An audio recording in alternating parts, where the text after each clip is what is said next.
I think then, like we talked about business owners raising wages out of the goodness of their heart because they appreciate their people. And so, okay, well, can we mandate that? So let's ask the question, is minimum wage the solution? And I think a good way to answer this question is to ask some of history's economists. So here's what we'll do. I'll read some quotes. I'll read a quote, and then Tim, why don't you give me your commentary on it? And then we'll go to the next quote, and we'll do some commentary. And we'll go that route and kind of generate some discussion. These are all quotes that Tim had provided for us via some books that he had. So I'll read them, and then that way Tim can comment on them. So this first quote is from a man named Walter Williams. He says, "The real problem is that workers are not so much underpaid as they are underskilled. The real task is helping those people become skilled. Congress cannot do this simply by declaring that as of such and such a date, everyone's productivity is now worth $7.25 an hour or more. This makes as much sense and does just about as much harm as doctors curing patients simply by declaring that they are cured." Ooh. What are your thoughts on that? What a quote. Well, first of all, I wouldn't have given it to you if I didn't wholeheartedly agree with it.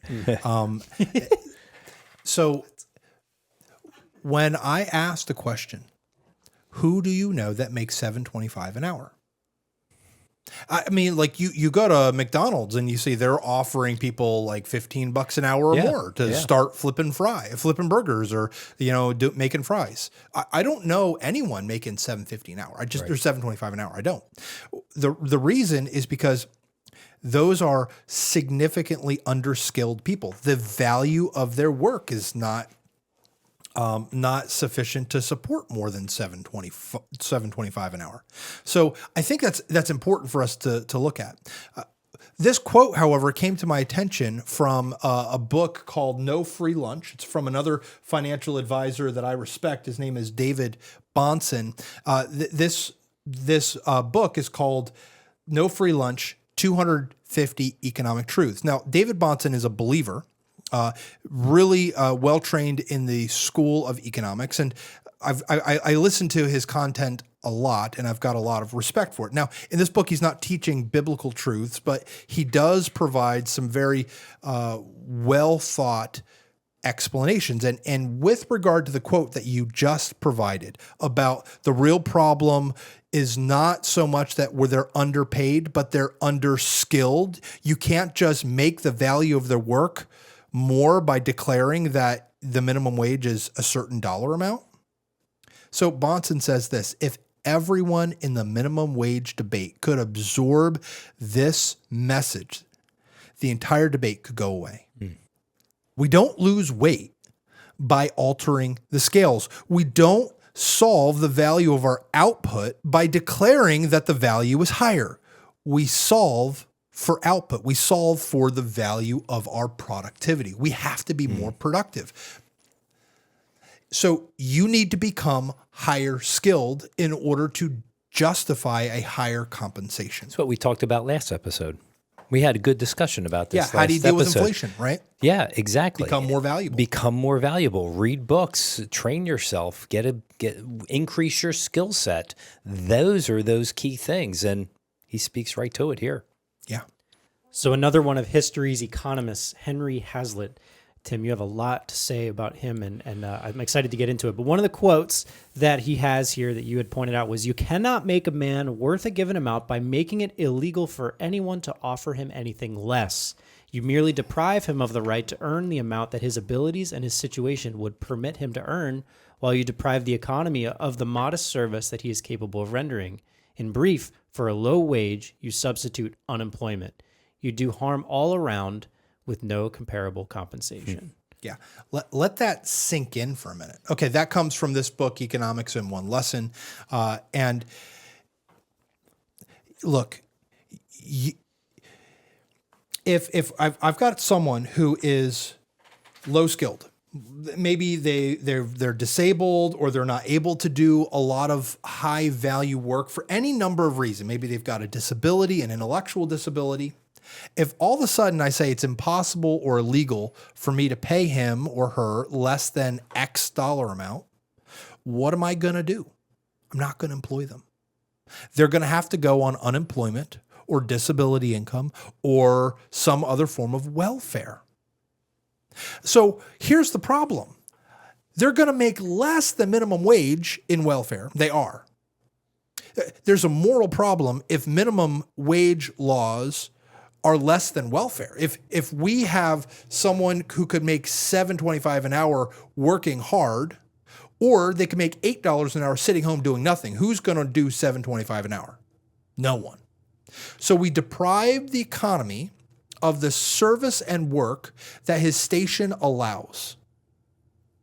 We get no economic output from that person, and now he's on the dole, the tax dole that we have to be spending month in, month out, and we deprive this poor worker of their value, their meaning, their dignity, and their worth. This is hateful. Minimum wage laws are hateful laws. They destroy the image of God placed upon mankind by saying you're not worth it. Your value of your work isn't worth an employer giving you a job to do a simple thing. Now, I'm not trying to diminish the reality that people who live or can only provide minimum wage labor, they're not able to make it. And I get that there definitely is a problem. But through unemployment, through welfare, they're not going to be having a living wage either. So we want them to be working with their own hands, providing for their own needs to the best of their limited abilities? Or do you want the government to simply pay for it and let that person have no worth, value, or dignity, sit home and do nothing, collecting a paycheck? How does that help their self-worth, their impact to society? It doesn't.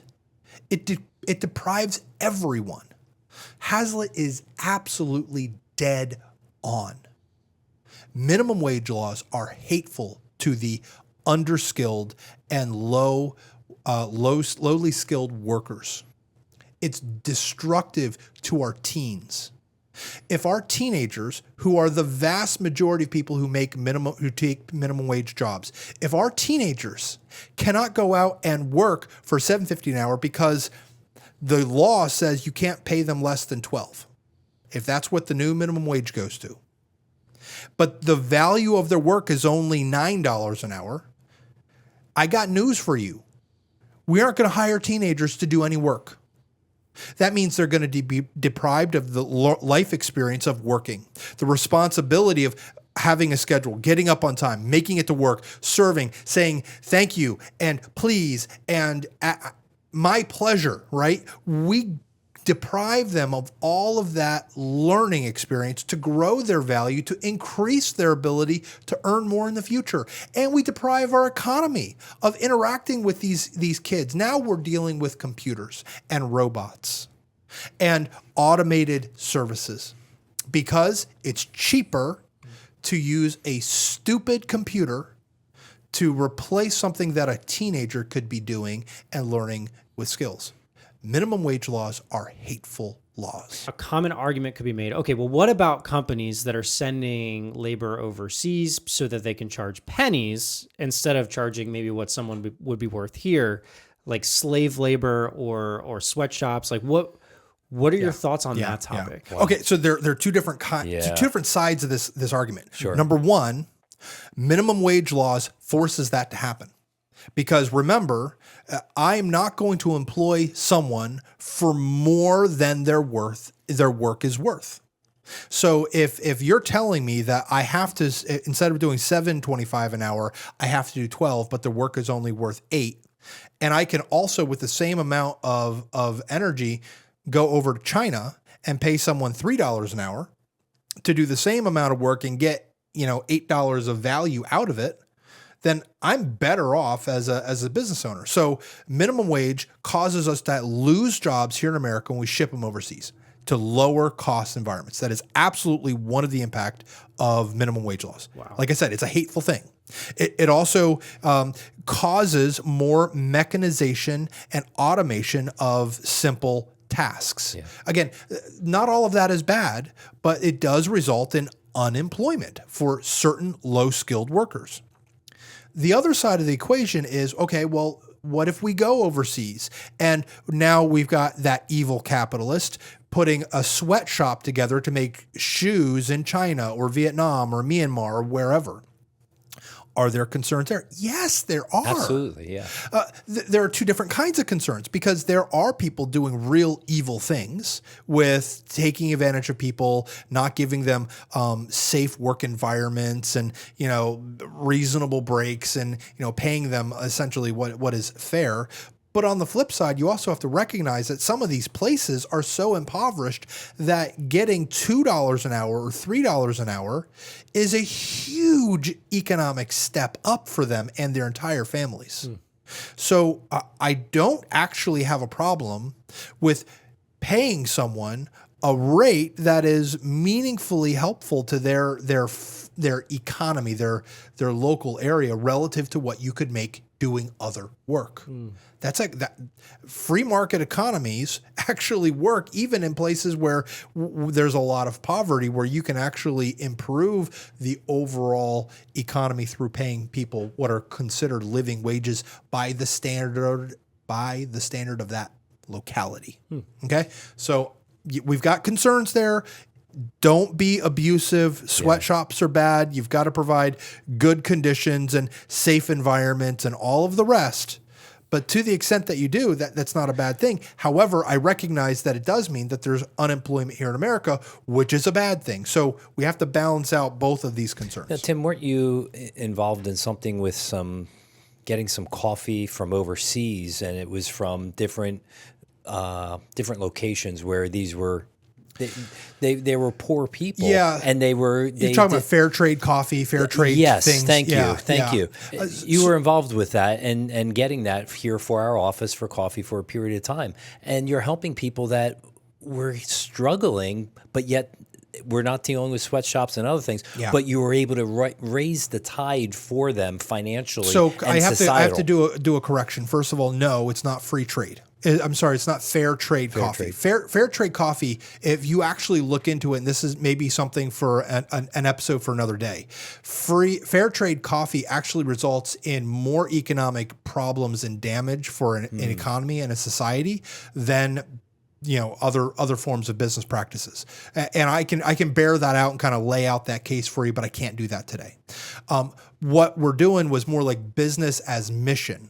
Gotcha. Where it was a Christian business owner who's going out and getting working with farmers who are generating these beans and are able to pay them a decent rate and use it as a missions effort to develop the economy, to build relationships and share the gospel. What a great idea. Yeah. And that could be done with any product or service. Absolutely. Yeah. I love that. And I think my wife very much enjoys the 10,000 villages.